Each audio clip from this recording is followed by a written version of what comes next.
Hey everybody, welcome back to Munro Live. Today we have a special treat. We have Paul Mitchell, the president of the Indy Autonomous Challenge, and we're at Las Vegas Motor Speedway where they have, I think, 10 cars and 9 teams on the track today.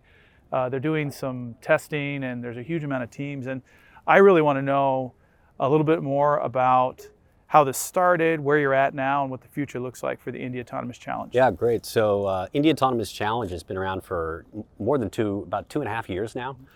It started as a prize competition, trying to bring back the success that DARPA Grand Challenge had in really launching the autonomous vehicle industry.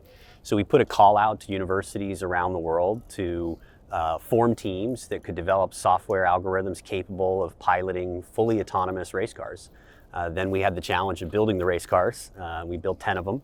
They're all identical. They use the same technology and hardware, and the teams are university-based that essentially bring the AI driver, and we have head-to-head racing competitions at iconic venues like here at CES at the Las Vegas Motor Speedway. So our viewers are really interested in not only the software side of things, but the hardware side of things. So on our channel, we tear down electric vehicles and a lot of other things. So can you go into a little bit more about the chassis? So it's an older IndyCar chassis. Where do you get them? Yeah. And then talk a little bit about the sensor suite. Who do you partner with for the ADAS componentry? Sure. So the race car itself is the Indy Lights chassis, which is like the feeder series to the Indy cars. So these are race cars that when humans are driving them have top speeds around 190, 200 miles per hour, full formula race car.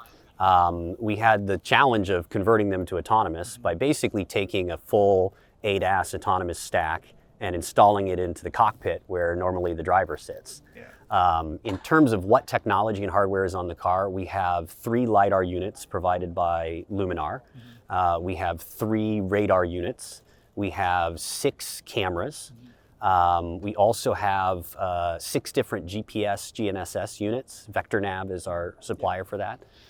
There's a supercomputer on board from D-Space. It's the Altera unit that D-Space produces. We also have communication, connectivity radios in the car that allow for vehicle-to-vehicle and vehicle-to-infrastructure communication from Cisco. We have a cloud technology from AWS. And so the car is basically loaded up with the same kind of ADAS technology that you would find in any modern autonomous vehicle. Yeah. What type of improvements have you seen year over year? Are the speeds getting higher? Are the overtakes closer? Yeah. What do you expect this year compared to last year? Speed is increasing as the AI drivers become more competent, more comfortable at higher speeds. We can see a real difference. If your car is going 120, 130, it's pretty stable. As you get above 130 miles an hour, not all of our teams are comfortable at those speeds. We have seen a few of our most advanced teams get to the point where their AI drivers are able to not only make overtakes, but to do crash avoidance that really looks and feels very much like a human race car driver. Yeah, so do the teams also have the ability to adjust the chassis and the setups and the downforce, or is that fixed? That is all fixed. Okay. So the idea was to create a competition that was totally normalized around the software driver, meaning that the setup of the car, the wheels, everything, the engine tuning is all exactly the same. That's all managed by Indy Autonomous Challenge. We look after the cars, we build the cars, we repair the cars. The teams are then developing the software that is the AI driver, and that is where the competition lies. Yeah. So there's 10 vehicles here this year, 9 different teams.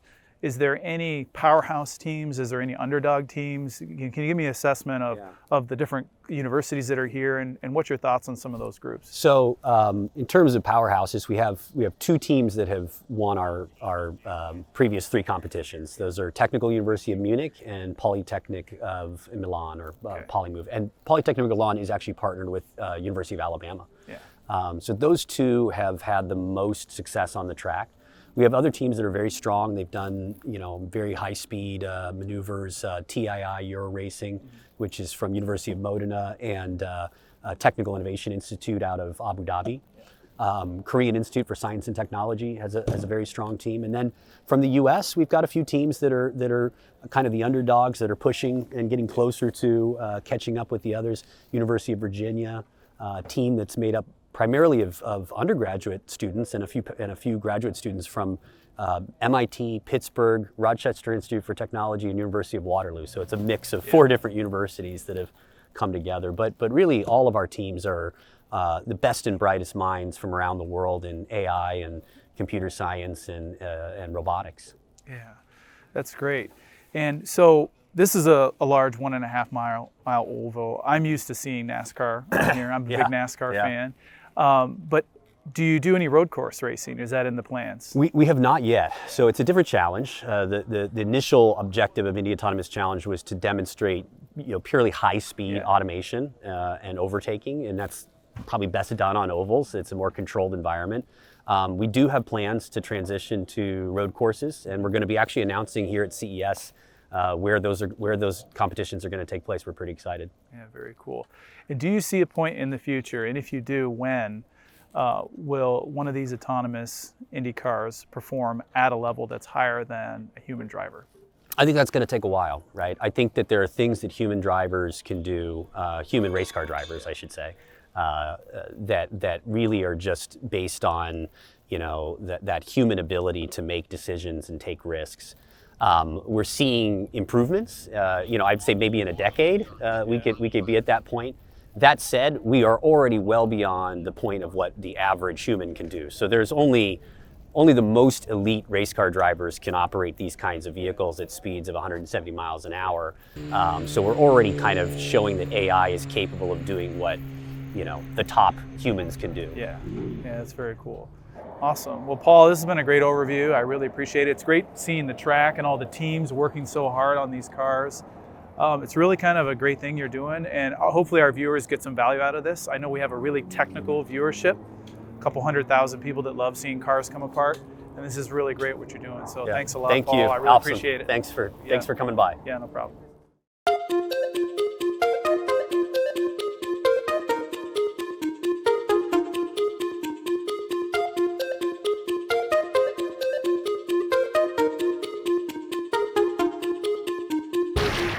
Hey everybody, welcome back to Munro Live. Today we have a special treat. We have Chris Stoffel, Director of Studio at Zoox. And he's going to give us a little overview of the vehicle behind us, where your company's at, and maybe some trials and tribulations that you've encountered as you've developed this vehicle. So go ahead, Chris. All right, well, thanks, Cory. So Zoox is an 8-year-old company. We're really focusing on on-demand mobility, autonomous mobility from the ground up. And our approach is really kind of the full stack end-to-end to deliver a better customer experience at the end of the day. We know there's a huge demand for this type of service, and we really want to maximize the experience in that regard for the future, as well as bring kind of cleaner, safer, more accessible mobility to more people in the future. And we've done that through developing this company from the ground up. And like the epitome of that, of course, our vehicle, which is right behind us, that we've designed, again, from the ground up to really provide a unique experience and for that unique product goal as well. Yeah, so in the early days, I remember seeing videos online of more of a skeleton version of this. So what has been the process of going from the initial concepts and development work to now seeing this here at CES? Well, what's cool is our vision has always been very consistent, right? Is to use a ground up vehicle to have autonomous mobility. And those initial skeleton vehicles also were basically the same architecture, same vision as what you see here. And that was a bidirectional, fully autonomous, communal seating people mover. And this is what you saw in that kind of R&D world. And this is now the production version of that. This is now our fully homologated, FMVSS homologated vehicle, ready for public roads with the technology that's going to be able to kind of provide that service and that vision that we've always wanted to deliver. Now, our viewers are keenly interested in the material choices. Can you run through the material choice for the structure and maybe a little bit about the systems you're using for the ADAS capabilities? Yeah, so we run, the unique look and feel of the vehicle is not only to try to provide a unique customer experience of this kind of modern carriage, but it's also to support self-driving. So you notice the 4 sensor pods on each 4 corner. We use 4 modalities: LiDAR, radar, camera, long-wave IR to support our self-driving efforts. And the reason why you kind of have the architecture look and feel separate off the car is because that's an evolving technology, right? We don't want to hold our self-driving teams back from any future improvements, and so that's somewhere that we see as flexible compared to the vehicle. The vehicle side, is really, again, designed for autonomous mobility, on-demand mobility from the ground up. So CFRP body, it is symmetrical front and rear. That allows us to have some both benefits around self-driving, customer experience, but also just, quantity 2 for parts for our engineering side. It really helps uptime and serviceability, manufacturing, to really make sure that we're designing something that's efficient for the business, also unique for, uptime on the roads, and then just to deliver that customer experience as well. So if you could map out the ideal next 3 to 5 years for Zoox, what would that look like? Are you going to penetrate certain markets? Are you going to license your technology? Can you give a little insight into that? Well, just as you saw kind of the skeleton cars of the future, that vision has not changed, right? So we want to focus on moving people in these vehicles with our own internal on-demand service. And so that progress is going to be more publicly stated in the future. But for now, we're focused on getting this vehicle ready for public roads, getting ready to kind of introduce that to the world. Yeah. So you said public roads. How many miles do you have on public roads so far? Any yet? Or So we're not quite saying what that is for this vehicle specifically, but for our L3 fleet, we continue to garner a lot of autonomous miles in multiple locations. And of course, that technology is the same technology that's going to be on this vehicle as well. So that kind of translates directly to what this vehicle's capabilities will do. Yeah, so back in Michigan, I had a friend who worked for Chrysler, and he left that job, and he now works at Zoox. He's been there for five or 6 years. He's really passionate about working for Zoox. Can you tell me a little bit about the culture of working for your company? Because I see that in him and the posts he makes on LinkedIn. So yeah. Can you expand on that a little bit? Yeah, no, I love that question. I think for a lot of the people in the crew that have joined Zoox, it's about really bringing this autonomous technology and more mobility, kind of mobility for all mindset to more and more people in the future. Whether it's the safety side that this will improve on, whether it's the green fully electric side, whether it's the accessibility side or the access to mobility, everyone's going to have some value proposition that they're going to apply to this vehicle. And I think by having that clear mission, that clear vision, and doing it from the ground up, empowering our crew to put in really their efforts to make this real, because without them, nothing happens, right? It's not just going to move along and happen. We have to work really hard to get this vision out there. And I think having that unified vision with the crew and doing that side by side with people who are sharing that experience is really motivating. And so we just want to continue that. Right now, we're at a certain quantity of people continuing to grow through this year. So there's a lot of opportunities for those that want to check it out. And like I said, as much as our vehicle looks refined here, there's still a lot of work for Zoox to do. And so there's a long journey for us, and we're looking for good people to do that. And then lastly, the interior of this. So as I can see right here, you can fit a lot of passengers.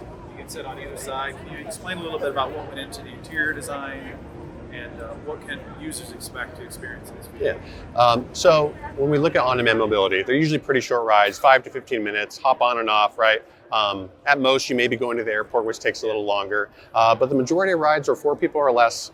And so we really wanted to focus on having a great customer experience in the vehicle that celebrated autonomous technology. Like, what was that going to deliver? And we wanted to create basically a room or a lounge moving down the road that was very calm feeling. And calm is really, you design for calm means you don't design for distraction, right? So it's a very simple, clean, almost furniture-like interior. There's nothing to adjust. You hop in and out, you hit go. You can either kind of close your eyes and sleep on your ride. You can be on your phone. You can play your music. You can interact with someone exactly like this, how we're supposed to.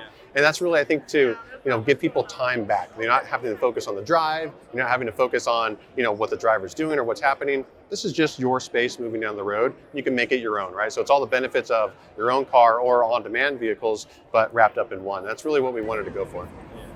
My last question for you is, how does Zoox differentiate itself from your competitors? That's a good question. So I think we're differentiated by one, owning the full stack, committing to a ground-up vehicle from the beginning. I think we've seen others kind of follow suit in that regard. But really our approach has always looked at the customer service and the business side and the experience side. And we've always thought about what is it going to take to get people to come back into the vehicle. And so from us, again, the vehicle is the embodiment of that. And I think for us, delivering on a unique experience that people may not know exactly what that's going to be when they look at the car. It may take a ride or two, but once they start to realize that and they start to get out of it, and they're going to want to hopefully desire that experience of this calm, quiet place that I think it's very rare to have time back these days. That's the space that we've created. And hopefully that is enough to get people to come back and want to really enjoy that experience and then really kind of desire that experience in their mobility needs. I desired that experience earlier today when I rode in a cramped cab on the way from the what's out here. I would have much rather gotten this Yeah. than that small old Prius. Absolutely. And the nice thing is that experience will be consistent, right? Yeah. Whether it's in Michigan, we get into it, whether it's here in Las Vegas, that Zoox experience will be the same at 6 a.m., at 6 p.m. in different cities. That's what we wanted to kind of deliver and cater on, is that kind of shared, unique, and kind of like that connected experience that when you get in that vehicle, it's going to be the same. It's going to be that great experience every single time. Chris, thank you so much for your time today. CES 2023 is going pretty great. Is it going good for you? It is. We're really happy to be here. We're really excited for people to see the car. We're getting a good reception. So hopefully everyone can enjoy the show, and we'll definitely be here for the whole time for everyone to see us. Thank you, Chris. Thanks, Cory. The time. Appreciate it. Thanks, everybody, for watching. We have a lot more from CES 2023. Stay tuned.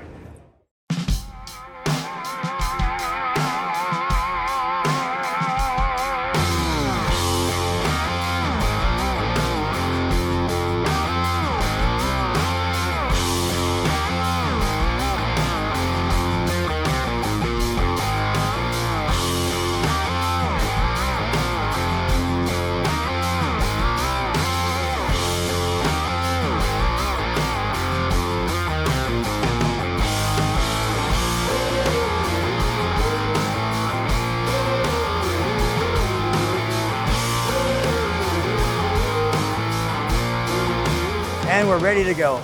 Hey boys and girls, welcome back to Munro Live. And as you can see, I'm standing next to a big wheel and a second big wheel. Here's Jag. So Jag and I are going to talk to you a little bit today about what's the future like for the mining industries. Now, you might think that this is a big truck. If you look down there and you look up here, my God, this thing looks huge. But this is one of the smaller ones. That's right. So I know a little bit about these kinds of vehicles because a long time ago when I was a kid, there was a company called Phil Wood, and they made gigantic trucks for the mining industry in Quebec, Canada. And there's a picture of me and my dad. And my dad and I are right here on that truck. That wheel was made special for this truck. And I'm like 10 years old and I'm going like this, and my dad's got his arms folded and we're standing beside the wheel and you can see that much of the truck. It was huge. So anyways, I've always been fascinated by gigantic trucks like this. And so today, Jag is going to talk to us a little bit about what's the next generation of efficiencies for trucks like this.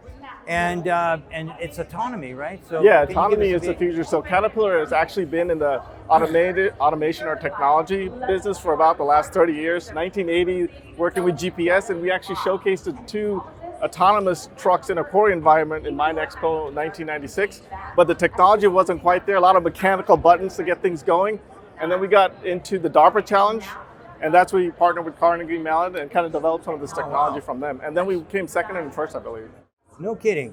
So is this truck right here, this is set up for autonomy? Yes. This is actually going to a Cory site, Luckstone.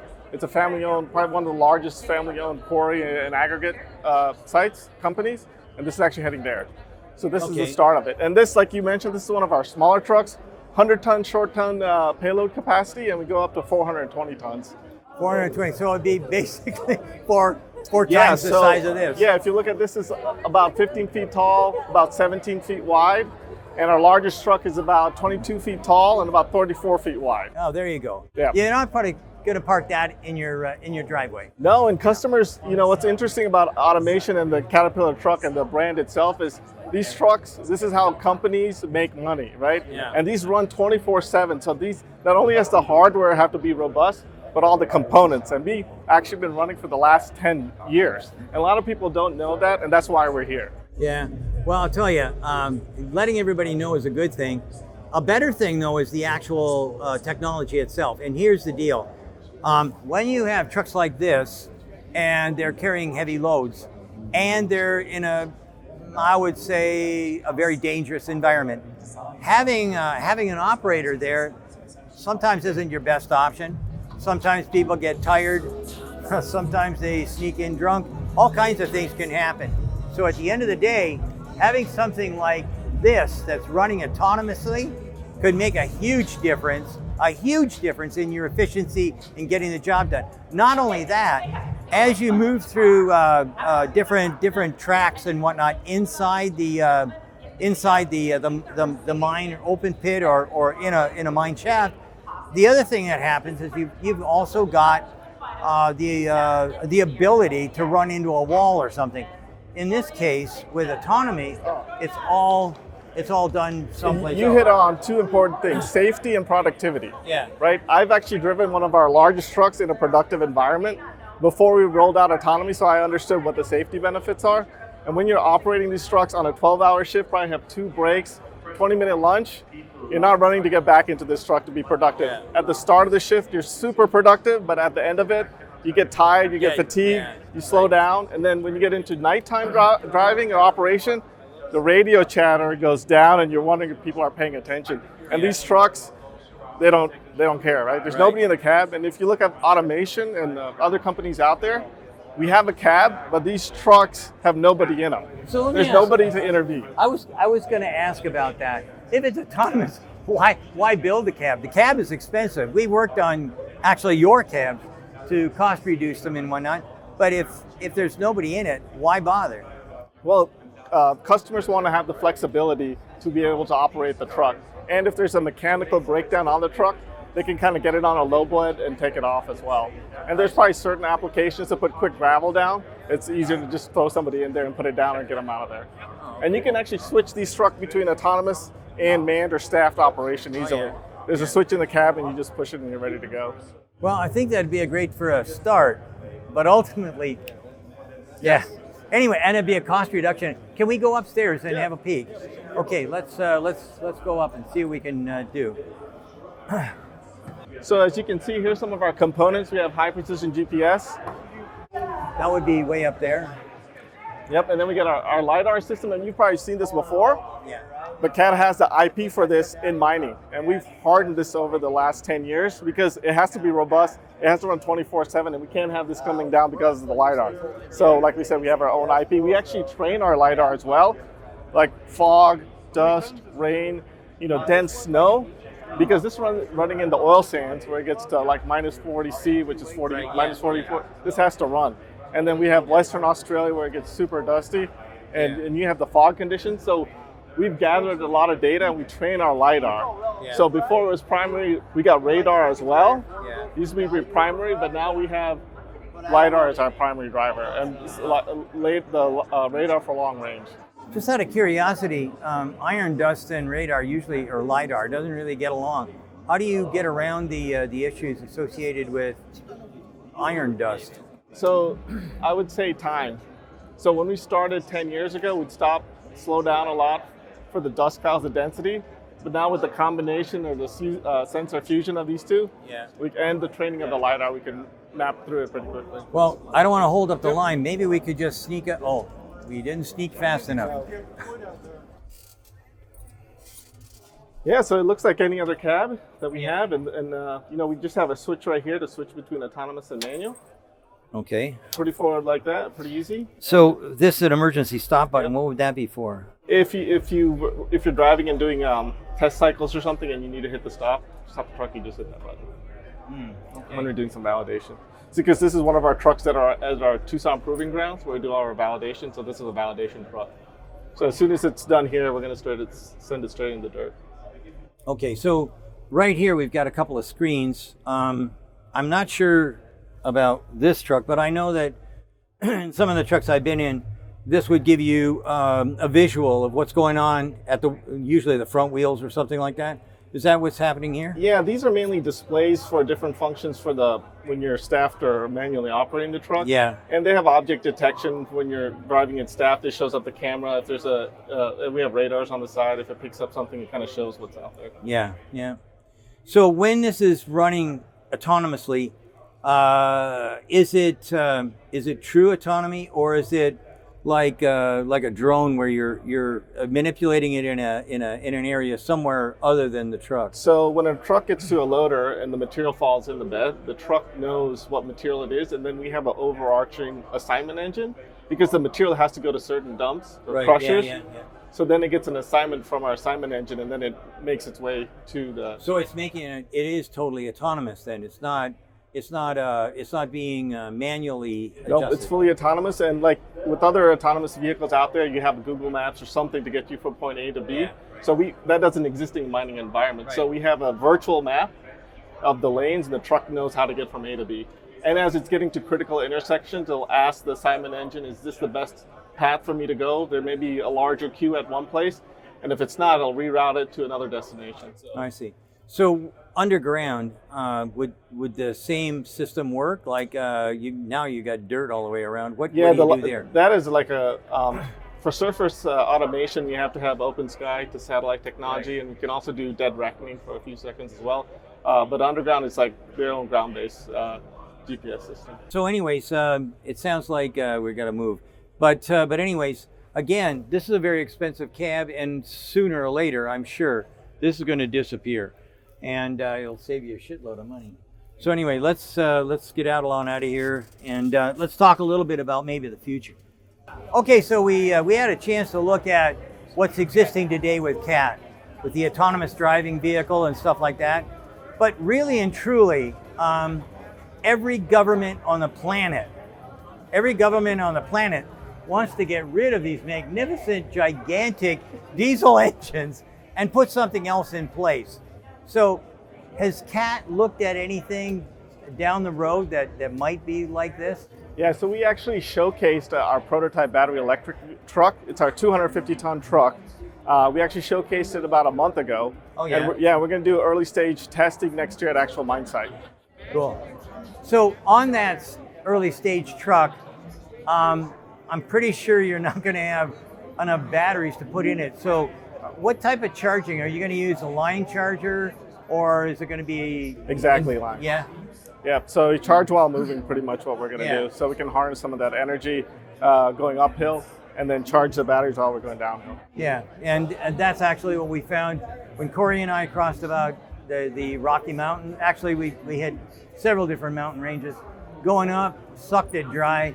Coming down, we wound up with free energy. We got what we gave away almost. So there was a reduction, but in essence, I think we were down about 10 whatever percent. Going up 10%. When we got back down, I think we were at 40%. Yeah, we actually have some trucks that run on trolley at a mining site that are electric drive. Yeah. And that's running successfully as well. And that's something we already have the experience behind. So now we're just taking it to the battery level. Well, I'll tell you what, if you can do something to get rid of diesel fuel, okay, so I'm sure that foremen and the superintendents and whatnot, they love diesels. Yep. But everybody that's higher level hates them. And the reason for that is because it's the number one expensive, hard to get, always a problem. You got to truck it in. You got to truck it in. And some of these mine sites, it's not close to they are not the city. close to anything. I mean, I've been to Valio in Brazil and seen a couple of there. And Valio owns gigantic dams where they make hydroelectricity. That would be the ideal. And they're right next door to the. So it would be the ideal situation. Exactly. So, if you can do hydroelectric and battery technology, that's emissions right there goes to zero. So right now, and by the way, that would not disappear. This part would stay there. You'd still have to have these enormous, ginormous suspension systems and whatnot. And by the way, for those folks that said, well, you can't really use air pressure for an F-150 or whatever, just have a look at this. I wonder what that is. Anyhow, so anyways, Jag, I'd really like to thank you. Thank you so much for this wonderful tour. Oh, thanks for stopping by. And I watch your show, so this is great. Yes, and that's why I got him. The other guys are old. They don't catch on. So only Jag. Yeah. And is this getting him a promotion or getting him fired? Oh, we haven't figured it out yet. But anyways, at the end of the day, Jake, thanks so much. And I'd also like to thank our friends at Caterpillar for allowing us to get in here and get up close and get up as close as you can to a monster-sized truck like this. Thanks for watching Munro Live here in Las Vegas at the Consumer Electronics Show. Thanks, and keep watching. See you later. Thanks again. No problem.